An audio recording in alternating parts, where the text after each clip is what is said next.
Le juge a déclaré coupable le présumé, change de statut et endosse la culpabilité. Et avec cela, la peine encourue et le statut qu'il va falloir porter aux yeux de tous.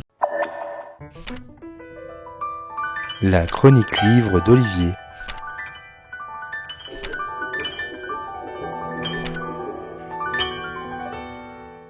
Et c'est d'autant plus dur quand vous clamez que vous êtes innocent.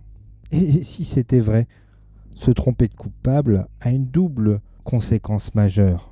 Priver de liberté un innocent ou une innocente, mais aussi maintenir un ou une coupable libre et potentiellement en mesure de commettre de nouveaux forfaits. Alors combien de cas de la sorte derrière les barreaux? Les révisions se comptent sur les doigts d'une main. Jacques Saussé révise un cas, lui aussi, dans Le seul coupable, son dernier roman paru chez Fleuve Noir. Paul Kessler, ancien commandant de police au sein de la police lyonnaise, coulait des jours heureux à Néoul, dans le sud-est. Mais son berceau a été incendié. La pyromane l'a fait en sachant qu'il en était propriétaire, car c'est la mère d'une victime tuée 10 ans plus tôt dans le Rhône. Paul avait trouvé le coupable qui a été condamné, mais qui clamait son innocence. Celui-ci a été retrouvé mort en prison et cette situation a réveillé la conscience de Laurence Thomas, la mère de la victime, qui n'a rien trouvé de mieux pour réactiver l'affaire de sa fille que de mettre le feu au sens propre comme au figuré.